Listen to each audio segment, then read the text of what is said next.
Thank you, Nick, very much, although I am now living in fear, because if I'm supposed to introduce someone after me, I have no idea who that person is. So maybe someone can do some semaphore or pass me a note. But look, first to say, thank you all for being here this evening for this brilliant World AIDS Day reception. You've already heard the most important speech, which was from Millicent, because over many decades now, it's people like Millicent, it's the community who have been affected by and infected with HIV, who have done so much to pioneer social change in our country, let alone changes to the health service.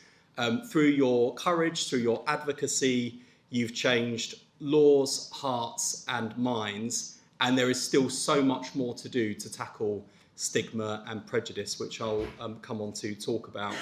I'd like to thank our host this evening, Terrence Higgins Trust, the National AIDS Trust, Elton John AIDS Foundation, and so many brilliant organisations that work in this space, and particularly the smaller charities and the grassroots charities who have their fingerprints on the HIV action plan, which I have to say is not always a given in government. And I hope that the work that's gone into this plan sets a benchmark for all parts of my department and all parts of government to follow. And on that note, I want to particularly thank Ashley Dalton, the Minister who's led this work,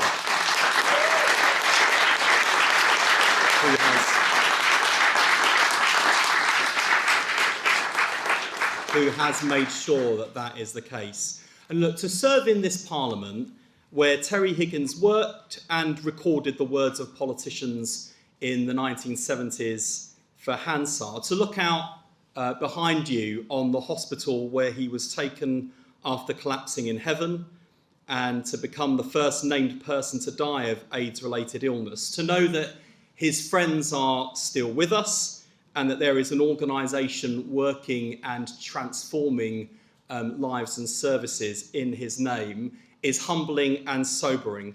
But it is also inspiring to think that since Terry died, this country has moved from a virus without a name to a condition with a goal, to end new HIV transmissions by 2030. Our HIV action plan is the next step. It sets out how we can become the first country to end an epidemic without a cure or a vaccine, built on real evidence, real voices, and real-world expertise.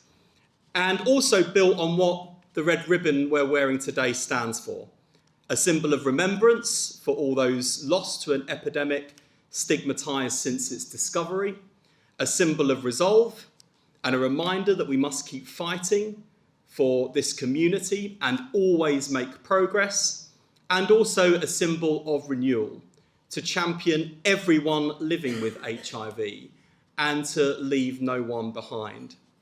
The AIDS epidemic forged a generation of activists and healthcare reformers who put patients at the centre of care. Where the state failed, the community stood up and dragged the government, successive governments, kicking and screaming. The AIDS crisis resulted in the pernicious and spiteful legislation that came to be known as Section 28, but it also led to equal marriage. The national conversation changed from gay sex to gay love, as people saw couples nurse one another, mourn those lost in their prime, and dance and march with pride. And my generation stands on the shoulders of those who came and fought before us. We have grown up in a world where the mood music was literally things can only get better. And thanks to the campaigning of the HIV community, the broader LGBT plus community, we've seen rights, equalities extended, and progress made as a monument to those who came before. One of the reasons that the cross-party representation you've heard from this evening really matters is that those achievements are under threat. Anti-gay cultural and political forces are on the move again. LGBT plus people do not feel safe because battles we thought were won are being reopened.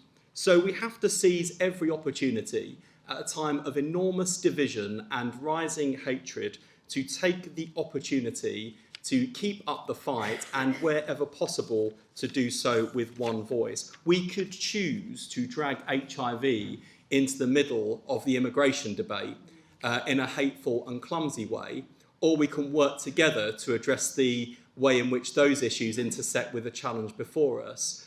We could choose to bring the healthcare of young people who are questioning their gender, or indeed trans people of all ages, and turn those issues into political footballs too, or we can try and make progress together. We can not only defend our rights as LGBT plus people, we could also extend them together. That has been the hallmark of so many of the achievements we've seen under successive Labour and Conservative-led governments, and recognising that these are debates often within political parties as well as between political parties, it's really good to see so many people committed to the cause of equality from across the political spectrum here with us this evening. We should never forget that movements for social change seek converts and allies, not traitors.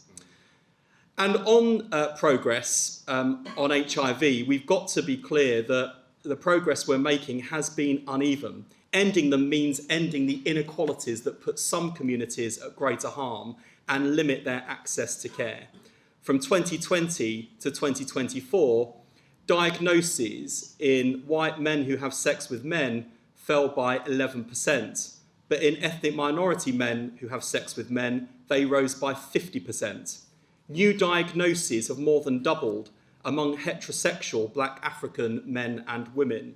They have increased in ethnic minority heterosexuals by 60%.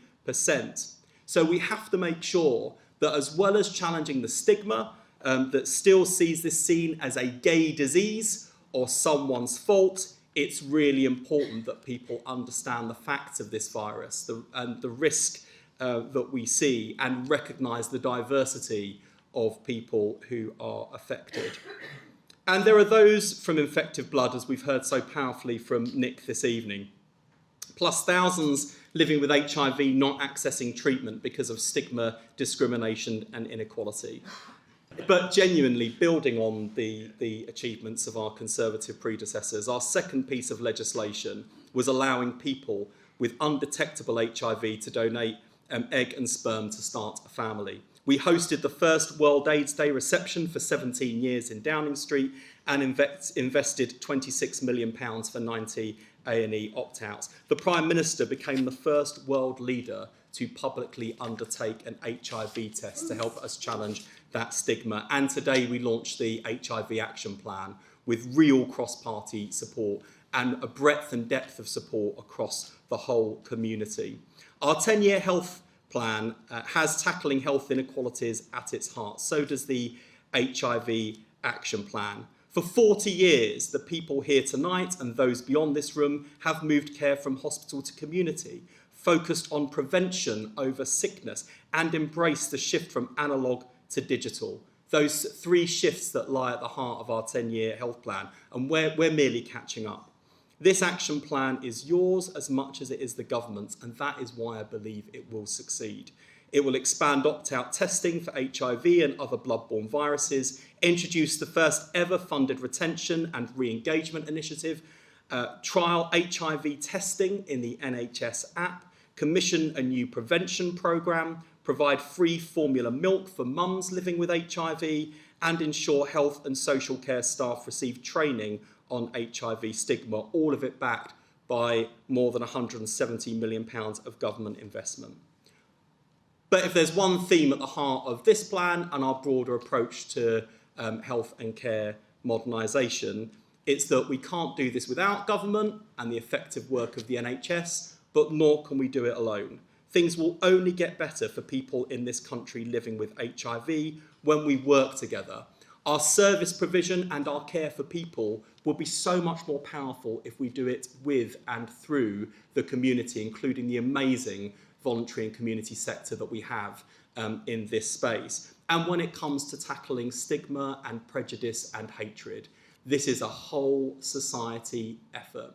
We should make sure that no one is a bystander to hatred, that everyone knows the facts on testing, on PrEP, on U equals U, and on making sure that when we see prejudice and hatred and stigma, each of us takes our own responsibility for calling it out and challenging it. That is how we bring real change, not just to laws and services, but to hearts and minds. We know that is possible because we've done it before. We might rather not fight battles that we'd won previously, but if there's one bit of hope we can take from it, is that we know those battles that could be won because we did it before. We will do it again, and on top of that, we will make sure that this country becomes the first in the world to end new HIV transmissions, and we'll do it. It'll be hard, but we will do it by 2030. Thank you.